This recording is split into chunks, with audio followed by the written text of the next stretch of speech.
Yo guys, check, kamusta mga idol? So ayan, mag-update tayo ngayong Tuesday mga lodi. Grabe balita natin ngayon mga lods. At grabe rin ang dire-diretso yung pag-drop ng market mga idol, no? So sino mga nakasabay sa short? May mga nag-short ba sa inyo o nag-aabang kayo ng long lahat mga idol? So dalawa ako, 50-50 eh. Kaya medyo talo tayo dito mga lods. So buhay pa. Kanina panalo ako dito. Nakapaglong ako kaya lang naghatid ako eh. So tinamaan yung aking luck profit dito na banda. Ayan, oh, so, paano ba makita 'yon? Ay sana. Ayan, dito banda. Ayan, oh, ito. Ito kasi yung candle na 'yan, no. Ito 'yan. So diyan ako tinamaan, mga lodi. So yung ating trade medyo masalimuot mga lods, no? Talo panalo. O ngayon talo ako ngayon. Kaya 100 kanina nasa 1 ano na 'to, 45 eh. Nanalo na tayo tapos biglang nabawi na naman. Nakakainis talaga mga lodi, no? So ngayon sayang. Hindi natin 'to na positionan, sayang. 1 minuto lang 'to, 2 minutes nung nagsasalita ako bago ako nire-ready ko lang yung aking mga news, biglang nabumagsak na dito. Anak ng kamote naman 'yan, no. Hindi pa natin na-tsempuhan, mga idol. So mamaya tignan natin to kung ano mangyayari, no? So balita muna tayo ngayon mga lods at mga idol. Grabe, no? Umabot na at check natin yung Bitcoin. Bitcoin 85, no? 85,600. And then XRP is 1.86. Mga lodi, no? Sayang to, mga lods, no? Alam nyo ba, kaya ako nanalo ng medyo lamang yung panalo ko nung kaninang umaga. Nasa CR ako. Nalagay ko sa 40x yung long ko. Kaya nung naglong ako dito tsaka dito, medyo nabawi ko na. Hindi ko napansin. Kanina ko lang napansin tapos na yung mga trade. Sabi ko lang naka 40x pala ako. Hindi ko na balik. Sabi ko nang ganun. So grabe yun. Buti na lang nakachamba pa tayo doon. So mag-news na tayo ngayon mga lodi, no? So let's go na tayo dito.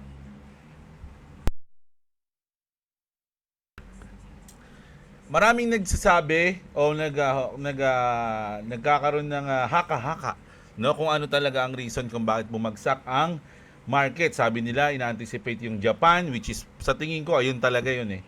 Pero meron ding nagsasabi ng ganito na Bitcoin is crashing and this is the reason why.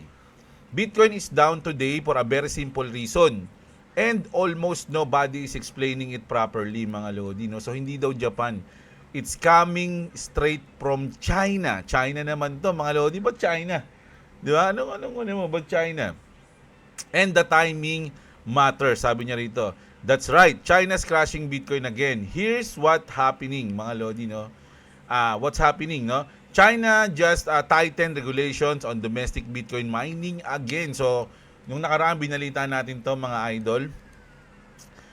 In Xinjiang alone, a huge chunk of mining operations were shut down in December. So yung lahat ng mga mining, alam nyo mga lodi, isa yung China sa pinakamalaki at pinakamaraming mining ng Bitcoin sa buong mundo, mga lodi, no? So pwede ring may sense yung sinasabi nito, mga lods, no? Kasi binan ni Xi Jinping lahat mga lodi, nung pagmamine in Xinjiang alone, a huge chunk of mining operations were shut down in December. Roughly 400,000 miners went offline in a very short window. Ayun daw. You can already see it in the data. Network hash rate is down around 8%. When miners are forced offline like this, a few things happens fast, no? Kapag medyo pinahinto sila o pinilit silang tumigil, they lose revenue immediately. They need cash to cover cost or relocate. Some are forced to sell Bitcoin into the market. Uncertainty spikes short term. So ayun din yung mga reason. That creates real sell pressure. Not the other way around. So may sense din itong sinasabi niya rito. Pwedeng ito rin This isn't a long-term bearish signal for Bitcoin. It's a temporary supply shock caused by a dump policy, not demand, no? Wait lang. Yes po.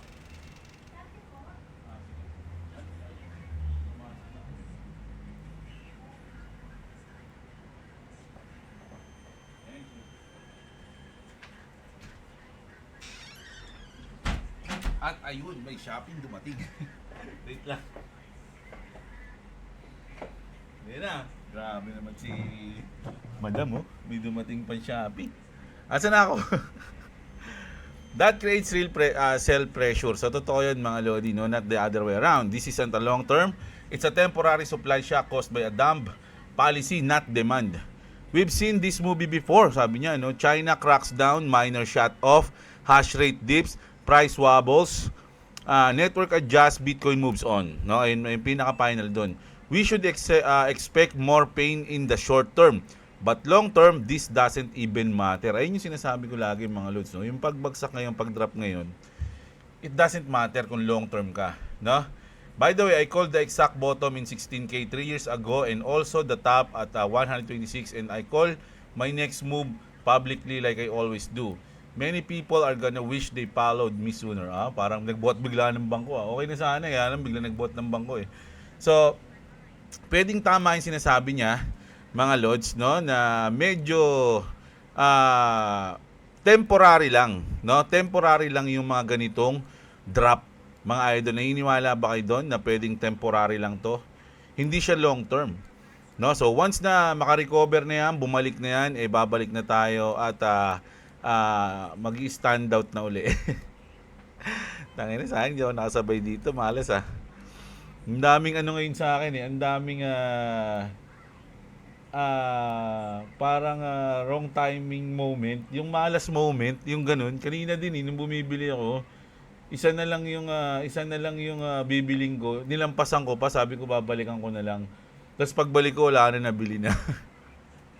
Sabi ko lang, ngayon malas ganun. Kanina rin, kasi dito sa amin may Tiangge every Tuesday. So, ganun din, bibili rin kami ng regalo, no? Yung sa mga estudyante ni boss. Nakita namin doon, mga Lodi, no? Kasi may bilang eh. So, nung bibili na namin, kulang ng 3. Sabi nung tindera, kanina, ano pa yan eh, madami pa, may mga bumili lang eh. So, sabi ko, ito kayo malas. 2 beses na. Tapos ngayon, eto na naman, naghahanda lang ako. Inaabangan ko na nga ito, puposition na nga dapat ako dito, mga idol eh, kanina eh. So ngayon, naiwan na naman tuloy ako. Sayang. Grabe. Di ba, Ale? Tsempohan na lang natin yung short dyan. Baka mag-short tayo dyan, mga Lods, no? Ayan. Sa China daw, mga Lodi. Pero, eto, mga Lodi, punta tayo ngayon dito sa tao na to, mga idol, no? So, si Jim Cramer. Merong malulupit na sinabi to ngayong araw, simula kagabi. No? Sabi niya, sabi niya kasi, Jim Cramer says, buy Bitcoin. Sabi niya, no derivatives, altcoin season just got a green light. So, parang sa akin, ano to? Bearish ba to? I like Bitcoin and I think you should just own Bitcoin. So, bearish nga to. Kasi good, bullish siya eh. I don't want any derivatives of Bitcoin. I just want Bitcoin. So, for me, bullish siya sa Bitcoin. So, kaya siguro bumagsak. Dahil isa siyang inverse. Pero meron pa siyang isang sinabi dito. Amazing how easy it is to prop up Bitcoin, isn't it? So, parang sinasabi niya rito, mga idol, is parang madaling kontrolin, no? Manipulate si Bitcoin. Parang ganun, mga Lodi, no? So, for me, bearish yun, mga idol, no? So, kasi parang sinasabi na madaling manipulahin ng coins na to. So, for me, bearish yung sinabi niya sa Bitcoin. So, dapat bullish yung mangyayari sa Bitcoin. And then, eto na naman, the last one. Ngayon lang to, mga Lods. Ayan, 6 a.m. kayo ng umaga, December 16. Eto, kanina ring umaga to, 5 walang tigil si Jim Cramer. Pwede bang huwag ka na mag-post? Sabi niya rito, mga Lodi, time to sell. O ibig sabihin, time to buy. O parang ganun. So, anong masasabi niyo dyan, mga idol? No? Nanggugulo na naman to si Kalbo. Nakakainis to. Dapat to. Kasabihin lang nito lagi, puro bearish eh. Sabihin niya lang na Bitcoin is a scam, crypto is a scam, ganun, para lumipad yung market. Hindi yung kung ano-ano yung sinasabi niya. Oh, yan. So, ano to? Bullish, oh. Ayun, dami nagsasabi, oh. Bullish, oh. Mga lods, so. Oh, ayan na. So, eto, siya na ba ang tamang daan, mga idol? Ito, gusto ko na tuloy mag-short dito. Short kaya ako dito, no? Ngayon lang, no? Pa-testing lang natin para magkaalaman. Po 40 ko na din to, mga lods. Kasi 40 na, eh. 40 yan na tayo, eh. Susugal na tayo. Huwag niyong gagayahin itong ginagawa ko, mga idol. Na? So, pwede ako mag-short dito. Maano lang, mababa lang yung stop loss natin. Open short. Oh. Stop loss natin. Dito lang. Ayan lang, no? Ilan to? Oh. Kukunin niya yung ano natin. Kukunin niya yung tubo natin na 12. Oh, sabihin natin 12. Ayan, no? 12, oh. 12 yung stop loss natin, 12 din yung rear sa atin. So kung tatamaan yan, siguro magiging 98 na lang yung ating tawag dito. Asset, no? So kasi kung natatandaan nyo mga Lodi is tama ba? 50 plus lang to eh. Kasi tinake profit ko na yung ating asset eh. 50 plus lang. So tumubo na tayo, pero syempre sayang yung effort. Sana kung nananalo tayo, 'di ba? Pero okay lang yan mga lods, naglalaro lang tayo. Kasi bilang isang trader, this is an experience mga lodi. So negative 2 tayo ngayon, no? Kasi umaangat eh. O yan na. Sige na. Angatin mo na. Talunin mo na. Tutoy kay. Parang gusto ko lagi ngayon na nagpapakita ng trade sa inyo habang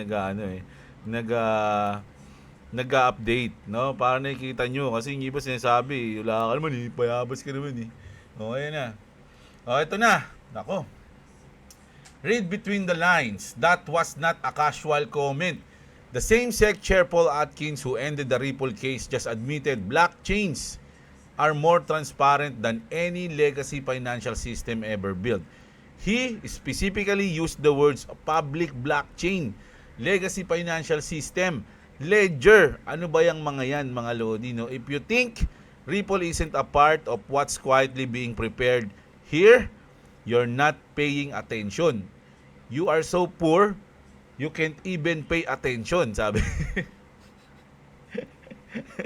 Sabi ni Cartman yun eh, sa South Park. Your mama so poor, she can't even pay attention, no? At the same time, the SEC is openly hosting roundtables on ZK privacy with auditability, not secrecy, no? The exact ZK Proof Layer DNA protocol is building on the XRP ledger. That combination isn't random. It's a regular blueprint for institutional blockchain coming into focus.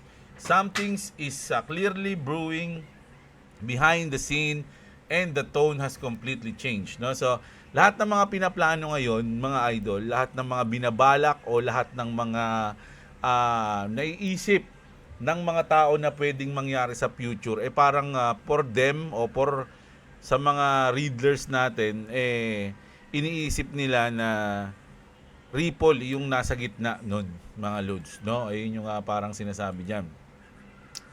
Ripple Director drop bombshell warning on RLUSD XRP. Ripple's Managing Director Mina just dropped a major insight on RLUSD and why this move could extremely bullish for XRP global adoption. This isn't hype. It's a strategic positioning. XRP's role in global finance keeps getting stronger. So, nakapansin nyo mga lodi, kumbaga yung lahat sila sinasabi na nakaposition na si Ripple o si XRP sa global financing system, mga lods. 'Di ba? So mamaya meron tayong isang malupit na news, mga lodi, tungkol sa kailangan ano yung news natin mamaya. Mga idol, maganda yung news natin na yun. And at the end of the day, this technology, in my opinion, will be the fastest moving and most consequential technology that we'll see in many decades. Yes, she's clearly referring to XRP. Adena, Friedman, Nasdaq CEO. Oh, di ba? Laging andun yung XRP eh. For years, ito maganda to mga lods, no? Kasi pwede kang kumita while holding XRP. Parang ganito yan. 4 years holding XRP offers 0%. Now, targeting 8 to 12% yield. Grabe yan. Di ba? XRP5 went live this month, giving holders more than a speculative asset to hold. No? Si Hugo, co-founder of Player Networks, break down how to maximize returns on your XRP holding. Etong mga loads, actually, sa totoo lang, to be honest, hindi ko pa to natatry. Hindi ko pa natatry mag-earn ng yield gamit yung ating XRP. So, if ever na makakita ako ng, sige, pwede ko kasing aralin to para ituro rin sa inyo. Kaya lang kasi ngayon wala pa akong balak Pero maganda to in the future mga idol. Isipin nyo habang hold nyo yung XRP nyo, kumikita siya. No? So maganda yon mga lodi. No? Pero may mga pros and cons kasi yan. So ayun yung aaralin natin bago natin i-promote. No? So ayan. Japan's decision, ito na tayo, to increase the interest rate by 75 points is essentially a reset for a global economy. It's amusing that they're discussing this right now, as Japan is actually planning to utilize XRP RLUSD Q1 2026, which was initially scheduled for 2025. So ito kasi mga lodi, balita na to noon. Ripple, SBI plan RLUSD stablecoin distribution in Japan by 2026. Imagine, mga lodi, no? Tas ngayon, parang connect-connecta yung nangyayari ngayon mga lods, no? Kung pwede nga Japan yung mag-umpisa para sa reset at gamitin nila yung XRP. SBI BC Trade, a licensed electronic payment instruments exchange service provider, said it expect RLUSD to go live in Japan during the first quarter of 2026, di ba? So ito mga idol etong sinabi ni Brad Garlinghouse kanina lang tong 2:00 ng madaling araw. So hindi ko masyadong maintindihan to. So papatulong tayo kay Grok, no?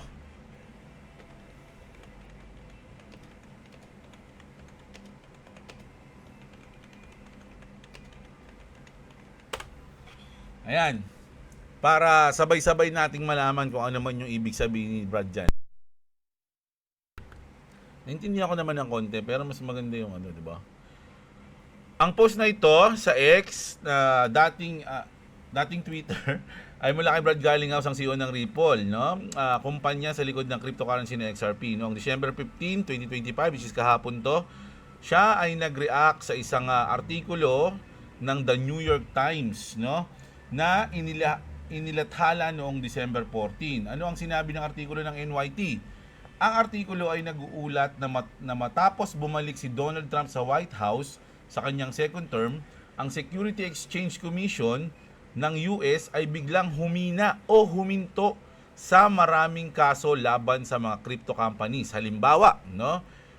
Hininto o binawasan ang mga parusa sa mga kumpanya tulad ng Ripple, Gemini, ng Winklevoss Twins, Binance at iba pa. Mahigit 60% ng mga ongoing crypto cases noong panahon ni Biden ay hininto, binawasan o tinanggal. Ang tono ng artikulo ay nagmumungkahi na ito ay dahil sa pro-crypto stance ni Trump pala. Pro-crypto stance ni crypto. No? Pro-Trump stance ni crypto. Baliktad na. Ayan, pro-crypto stance ni Trump. At posibleng may koneksyon sa mga donasyon o ties ng ilang crypto firms sa Trump family o allies. Bagaman sinabi mismo ng reporter sa comments na walang ebidensya ng direktang pressure mula sa White House o influence sa pamamagitan ng donation. Ano ang reklamo ni Brad Garlinghouse? Tinawag niya itong hit piece, pambabatikos na artikulo. So parang kinontra niya pala yung sinabi dito ni Paul, no? Asa na? At sinabing paulit-ulit na lang ang New York Times sa pagsulat ng ganitong kwento na puno ng half-truth at omissions. Hindi binabanggit ang importanteng facts ayon sa kanya. Ayun pala ibig sabihin ng omissions, no? Hindi mo binabanggit yung importanteng facts. Hindi binanggit ng artikulo ang mga kritikang natanggap ng dating SEC leadership sa ilalim ni Gary Gensler noong panahon ni Biden. Isang judge ang nagsabing ang SEC ay hindi sumusunod sa tapat na allegiance sa batas.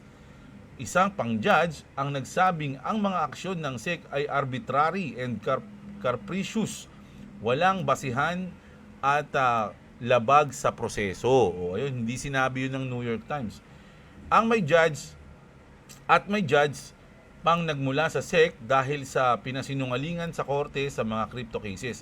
Bakit daw noong panahon ni Biden na tinawag ng crypto industry na war on crypto, agresibong pag-atake sa industriya, walang ganitong malaking headlines ang NYT at kumukritiko sa SEC. No, kumbaga ng panahon ni Biden, walang tumututol sa SEC, 'di ba? Kumbaga ito siguro, parang sinasabi ni Brad Garlinghouse, ano 'yan, bias kayo parang ganoon. Ayon kay Brad Garlinghouse, hindi ito journalism kundi pagtulak ng isang false and failed narrative na parang sinusubukang i-justify ang dating agresibong regulasyon ng SEC sa crypto. Yan. Bakit ito mahalaga sa crypto community? Maraming tao sa crypto world, lalo na supporters ng XRP at Ripple, ang sumasang-ayon kay Brad Garlinghouse dahil matagal nang inireklamo ang SEC noon sa ilalim ni Gary Gensler sa sobrang agresibo at hindi fair ang pag-enforce ng batas sa crypto. Ngayon, na pro-crypto na ang bagong administrasyon, nakikita nila itong pagwawasto, hindi paboritismo. Hindi favoritism. Sa madaling salita, in layman's term, si Garlinghouse ay nagdedepende sa crypto industry at sinasabing bias ang New York Times dahil sa hindi balance ang reporting. Binibigyang diin ang pagbabago sa Trump era pero binabaliwala ang mga mali ng dating SEC. Kung may iba pang tanong, i-chat mo ko. Yan. So, yun pala. Binatikos ni Brad Garlinghouse yung New York Times kasi pinapakita nila na bias kayo, mga idol. Isa kayong tawag dito, hindi kayo mga journalists. May sinasabi mga doon kalimutan ko tuloy. Yaman na, maalala ko na lang yun. So ayan, bias daw. At eto, mga Lodi, lumabas to kanina lang to mga Lodi, no? Boom! Panot, sabi dito. Ripple has officially received the approval to become National Trust Bank in the United States of America.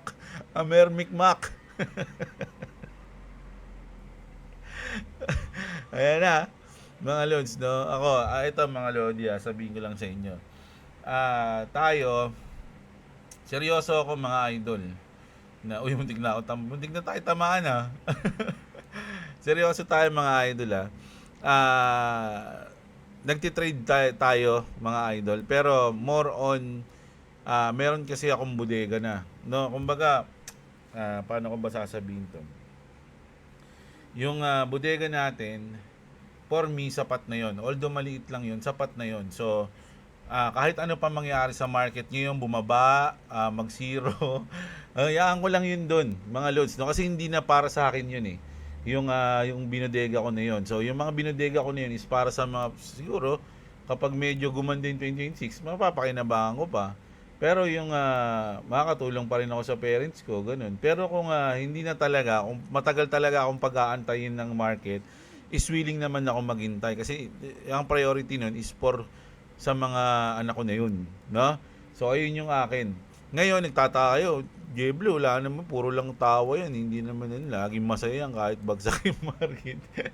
Kasi ang lagi yung tatandaan, hindi porkit bumabagsak yung market, hindi ka na pwedeng kumita sa trading. Kaya nga may mga short trader, 'di ba? So kung ang bet mo is babagsak, di panalo ka.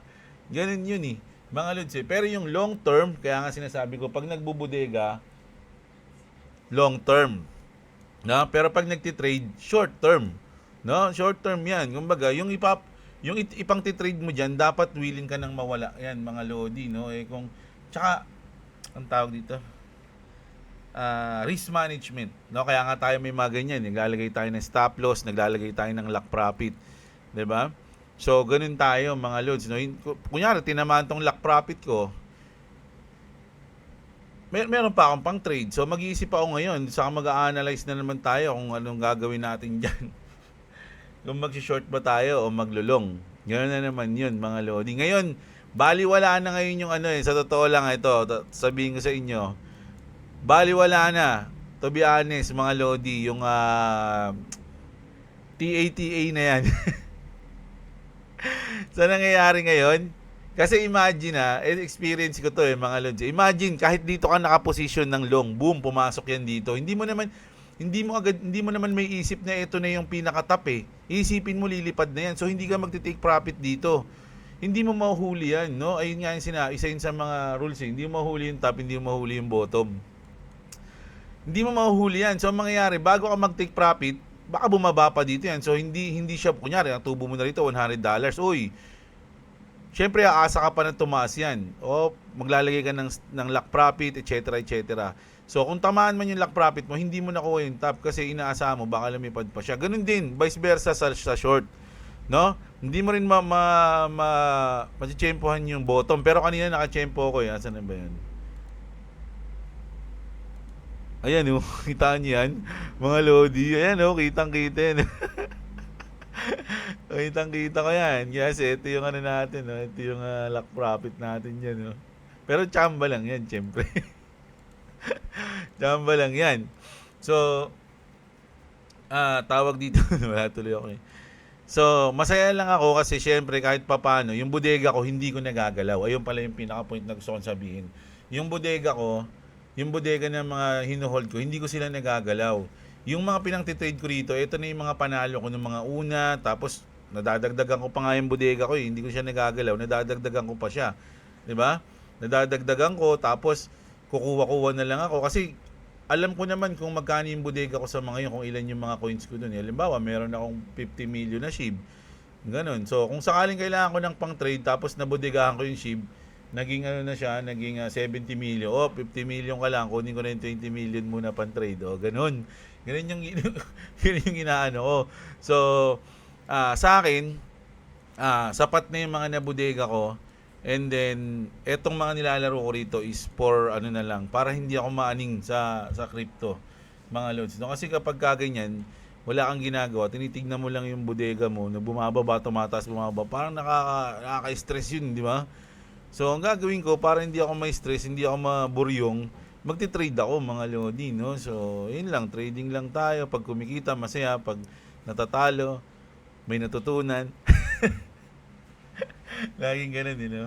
Pag natalo, may natutunan. Hindi ka malungkot. Dapat lalo may natutunan mo. So, ganun lang, mga lodi. No, kasi may nagtatanong ba't yung iba daw kasi sobrang lugmok na, ganyan. Pero, ang kaya lang ako masaya kasi nga, hindi ko nagagalaw yung mga binubodega ko. Nagtitrade lang ako, ganun lang. Ayun yung pinaka-point nun para nasasabihin ko. So, ito, good news to, mga idol. No, kumbaga, pag nakakita ka ng mga ganitong news, masaya ka, ang naiisip mo agad yung bodega mo. Hindi mo naiisip yung galaw nito na hindi, ay, aangat na itong chart. Hindi ganun, mga loans, no? Ang naiisip ko agad yung future nung XRP. Oy, mukhang maganda to sa future ni XRP. So, goods yung bodega ko doon. Yung ganun lang yun, mga lodi, no? Hindi siya dito. Sabi ko nga wala nang kwenta yung mga ano ngayon yung mga TATA. Kasi wala mahirap, mga lodi, lalo na pag scalper ka, mahirap, mga idol, no? Hindi mo masasabi. Kaya kanya-kanya tayong diskarte diyan. Para sa importante lang may risk management. Ayun ang pinaka-importante. Stop loss, lock profit. Ayun dapat, mga lods. Tapos parang wild west na to. Tapos ito interesting to, mga lods. No? Sasabihin ko sa inyo. Nasaan na ba yun? Ito muna. So sabi dito, mga lodi, I think I see now. Market structure bill delayed kasi dinilayed nila sa January. But si David Church hinting that XRP already has a legal clarity. No? So, okay lang na ma-delayed kasi alam na nila na pasok na si XRP dun. Kumbaga, parang ganito. Nagbubuo ng team. Di ba? Nagbubuo ng kumbaga, ano ba tawag sa NBA? Yung draft pick. Yan Yung draft pick mangyayari ngayong taon. Kaya lang dinelay nila. No, dinelay nila. So yung mga mapipick, umaasa sila na nagkakaroon pa rin sila ng kaba. Yung mga mapipick. So parang nangyari dito, na-delay lang yung drop pick pero for sure na mapipick si XRP, parang ganun. Parang ganun, no? Number 1 pick na siya for sure. Na-delay lang. So, kung ikaw si XRP, o kung ikaw yung player na number 1 pick na pero na-delay, wala ka nang kabaron. Okay lang yan. Kahit ma-delay, alam ko naman ako na yung number 1 pick eh. Parang ganun yun. So, when Japan kicks off the domino effect this week, there is only one digital asset that can come to the rescue. Ano yun? All others are recycled. Diba? Mga lods? Pag nagbagsakan yan, may isa lang. There is only one digital asset that can come to the rescue. So, yun yung ine-expect natin. Di ba? Alam nyo na. Yan, may mga may mga hint sila dyan eh. Pero, etong sinabi dito ni Jake Clubber, parang nagkaroon ng sense to sa akin. Last 3 boxes on my bingo card for 2025 are, eto na, oil spike. Kailangan mag-oil spike pa, mga lods, no? Ayan yung niya, ngayong December, kailangan mangyari to. BlackRock ETF holding XRP. No? So, ayan, kailangan mangyari din yan. 3 na lang daw eh. Bibingo na siya eh. At pangatlo, yung Epstein documents are released. A December to remember. Alam nyo, ito yung itong dalawa, which is, ito, medyo solid talaga yan. Pero ito kasi, mga Lodi, alam nyo kung bakit lagi nilang kinukunik ito sa pagtaas ni XRP. Hindi ko nga binabanggit yung kasi parang for me, imposible. Pero, lagi nila itong kinukunik. Pag nilabas daw yung files nito ni Jeff E., lilipad si XRP. Ang tanong ko, bakit? So, ang sinabi dito, mga Lodi, ganito. Yung document daw nito, so hindi lang yung, makikita daw dyan lahat. Lahat ng mga masamang tao. Tapos, isa dyan yung mga sumusuporta o malalaman din na parang nagpondo sa Bitcoin. So once na malaman daw yun, mga Lodi, papangit daw yung tingin sa Bitcoin, etc. etc. Which is, sabi ko, hindi ako naniniwala, mga Lods, ha. Ayun lang yung mga nabasagap natin balita na once na nilabas tong Jeffrey E., no, na documents, malalaman lahat na pinondohan nila yung Bitcoin, sila yung naganto ganyan, lahat sila mga pedophile. Lahat sila mga masamang tao, ginagamit nila sa masamang gawain yung BTC. No, so once na ma-expose daw yun, lahat daw is lilipat dito sa XRP. Ayun yung sinasabi nilang reason kung bakit tataas si XRP. Yung chismis yun, mga Lodi, hindi sabi ko, napaka-imposible niyan. Parang ganun sa akin. Pero ayun yung sinasabi nila. Unang-una, kung mangyayari yon, mga Lodi, maraming pipigil dyan, mga Lods, no? Pero kung di na talaga nila kayang pigilan yan, ilalabas talaga ni Daddy Trump yan, pwede nga mangyari yun. Diba? So, si Jake Clubber, meron siyang alam mga Lods, marami na rin nagagalit dito kasi parang ang nangyayari, ang taas ng prediction niya, tapos confident siya. So, nagtatakay ba? Confident tong na to. Diba? Anong mo? Tapos nagpo-post siya ng mga ganito. So, parang meron siyang alam na hindi natin alam, mga Lodi, no? Pero ito pa lang Ito pa lang yung pangalawa. Napakabigat na niyan, mga Lods. Ang ganda na ng mangyayari diyan pag nangyari yan. Oy, positive na ba? Positive 2 na. Positive 2 na. Pag nag-10 yan, take profit na agad tayo diyan. O, ayan. 'Di ba? So, etong tatlo na to, pag nangyari, goods. Kaya kasi nga nakita nyo to, ayan, oh. Diba? So, pwedeng mangyari. Diba? So, punta na tayo dito. Isa pa tong nagpapahiwatig. Bearable Guy 123 has changed his profile photo o yung cover photo niya. The question is, why not? I have a feeling that something big is going to happen this month. Can anyone decode the cover? Mga Lodi, sinabi rito this month, this month. So ngayong December to. Pansin, hindi lang siya yung nagsabi niyan, mga idol, no? Eto pa.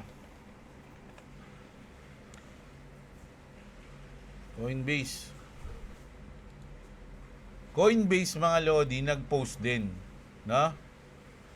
Ano yung post ng Coinbase? It's going to be a big week, mga Lods, no? Ayan, it's going to be a big week. Tapos, syempre, nag-post din to, no? Syempre, week, ngayong month pa rin yun, mga Lodi. Oh, so, kayo nang bahala kami intindi dyan. At ito pa isang malupit na news mga idol, no? Grabe na, ang daming news na XRP eh. Sabi dito mga Lodi, RLUSD going multi-chain. So Ripple, US dollar stablecoin expand to layer 2, no? Layer 2 using wormhole entity standard for native secure transfer and will become the first US-based trust regulated stablecoin on Optimism based Incon Chain and Unichain on Ripple. This will enhance utility for XRP. Ayan na naman, enhance utility. Kasi nga 'di ba maraming coins na naghahanap ng utility, yung kung ano yung value ng coins mo. Dito pa lang mga Lodi, ang dami na namang madadagdagan na naman yung use ng XRP. No? And RLUSD by creating premier liquidity pairs by wrap XRP across this change. The multi-chain future is accelerating. So ayan na nga mga Lodi. No? Haba ng paliwanag dyan, pero yan yun. No? And ito, perhaps mga Lodi, sabi dito, perhaps this is the beginning of the collapse from coming from Japan. You don't have to do anything. Ito nga yung sinasabi natin. Kung babagsak man mga idol, relax lang. Wala naman kayong dapat gawin. Halimbawa, ganito. Sige, hindi na bumagsak. Sabihin na natin, ngayong week, tumaas si XRP ng $3. Tumaas si Bitcoin ng $97. Sa tingin nyo ba, i-take profit nyo na yun, mga Lods? O maghihintay pa rin kayo ng... kasi ilang X lang yun, mga Lods. 1X, 2X lang yun eh. O, di ba? Siyempre, kung sa tingin nyo bull market na, hindi hanggang dun lang. Pwede tayo mag 5X to 10X to 20X to 100X, di ba? So, kahit anong mangyari, hindi mo rin naman for me ako ganun. Hindi ko rin naman kukunin eh. Yung hindi ko naman i-take profit, hindi ko naman kukunin yung asset ko. Hayaan ko lang din siya. So, bumagsak man o tumaas ngayong buwan na to, hindi ko rin siya kukunin, mga Lodi. Although sinabi ko dati na hanggang December to January, pero titingnan natin. Dapat medyo malaki-laki naman yung profit natin kung sakali, di ba? Ang tagal mong inintay, tapos kukunin mo, ganun lang. Di ba? So, kung ganun lang, edi hintayin mo na lang na matagal, isang cycle uli. Ganun na lang. Di ba? So, ayan. You don't have to do anything. Just watch as everything collapses and they adopt DLT. They have to unwind their positions. It's inevitable, mga Lodi, no? Remember that this passing moment will be what leads us to the utility market where XRP will be responsible for liquidating global markets, mga Lodi. No? Ayan. Tapos, okay na tayo sa mga news natin. Eto mga Lodi, yung sinasabi kong news na napaka-importante, mga Lodi, na although karumal-dumal yung nangyari dito, pero kailangan nating i-news to mga idol, no? So, kailangan nating ibalita. Marami tayong matututunan dito, mga Lodi, no? Kilala niyo ba kung sino to? This was Danilo. Oh, di ba? Danilo Kuzmin, 21 years old, son of Ukrainian deputy mayor. He was brutally murdered on November 26 in Vietnam. The motive was 200k in crypto. Mga Lods, no, siguro lagi niyang sinasabi na meron akong 200k na crypto, ganyan, no, napakadami kong pera, ganun. Sa crypto, hindi natin alam. They beat him for the password. So isipin nyo no, binugbog siya para lang i-ano yung password. Then they burned him alive in his own car. Oh my goodness. 'Di ba? Why have we built a world where a human life is worthless than a number of a screen? We are chasing money and losing our souls. Please remember that silence is survival. Never show off your wealth. So ayun mga Lodi, no. So kaya nga 'di ba ako pag tinatanong ako, ilan na ba yung crypto mo? Ilan na ba yung XRP mo? So kayo mga Lods hindi ko naman ako kasi wala naman na alam niyo naman na yan. Kasi open naman ako simula nung una. Pero kayo, ang sasabihan ko, pag may nagtanong sa inyo mga Lodi, unang rules, huwag niyo sasagutin. Unang rules pala, huwag kayong magtatanong. Huwag niyo tanungin kung ilan yung crypto niya. 'Di ba? Ang reason, bakit niyo tinatanong? 'Di ba? Hindi naman importante 'yun. Pag nalaman mo ba yung crypto niya, gagaling ka na mag-crypto. Iba kasi yung dating, 'di ba? So, ang pangalawang rules, wag mong sasagutin. Ganun yun, mga Lodi. Di ba? So, lagi kayong mag-iingat, mga idol. Sabi nga nila, tahimik lang. Ako kasi di ako pwedeng tumahimik kasi content creator ako. So, makikita nyo lagi yan. So, ayun. No, dahil, kayo, lagi kayong mag-ingat, mga Lods. At napakasama nung nangyari sa kanya. At kupal yung mga gumawa nito sa kanya, mga idol, no? Dahil lang doon, parang kinuha mo yung pinaghirapan ng isang tao, inipon niya, kinuha mo, ganun ka kasama, 'di ba? So rekta impyerno ka na pag ganyan, mga lods, no? So yung mga yon, rekta impyerno na, at si idol baka rekta langit din siya, o di mas masaya siya, 'di ba? So ayun, ayun yung news natin ngayong araw, mga lodi, no? So sa ngayon, balikan natin, yan, no? Ano ba to? 3 USDT. Naka-short tayo, mga idol, na. So ang mangyayari ngayon yan, pag bumaba to, it's either na pagkakuha ko ng pag-take profit ko, maglulong ako, or maglalagay na lang ako ng lock profit. I don't know. Sabi ko nga, yung nangyayari ngayon sa chart, lalo na sa XRP, wala nang, it doesn't make sense na mag TA. Ayan, oh, pero bullish to. Bullish flag to, mga lods, Oh. Sana nga tuloy-tuloy yan, gaganon pa yan. So yung lalaruin natin, up long, up short, up long, up short. Yan, sana magawa natin yun. Parang ganito, long, short, long, short, long, short, long, short. Ganun lang tayo dyan. Parang ganito din, oh. Kita nyo, mga lods? So, titignan natin kung anong magagawa natin ngayong gabi o ngayong araw pala. Sorry, mga idol. So, kita-kits tayo mamayang gabi. Ayun yung gusto ko sabihin. Kita-kits tayo mamayang gabi. Check natin. Update tayo sa mga nangyayari. Dagdag tayo. Actually, marami pang news. Sobrang dami na kasi yung hinanda ko. So, reserve ko na lang yung mamayang gabi. So, kita-kits tayo, mga idol. Huwag nyo kalimutang mag-like and subscribe sa channel natin. Siyempre, check nyo yung mga link nyo sa description. At siyempre, mga Lodi, huwag nyo kalimutang mag-subscribe kay Clovis Gaming, mga Lods. Dahil napakalapit na. Almost na magrarapol na tayo para mabigyan kayo ng makabigay siya sa 5 taong nag-subscribe sa kanya ng Noche Buena Showcase. So ayan, subscribe kayo, libre lang yan at may chance kayo manalo kay Boy WhatsApp. So kita-kits, maraming salamat sa inyo. Magandang araw sa inyo, mga kapatid. At Whatsaps? ano yun? I was gonna say whatsaps? Subscribe to Clovis Gaming. Tinigil mo na? Yeah. Okay, bye-bye po.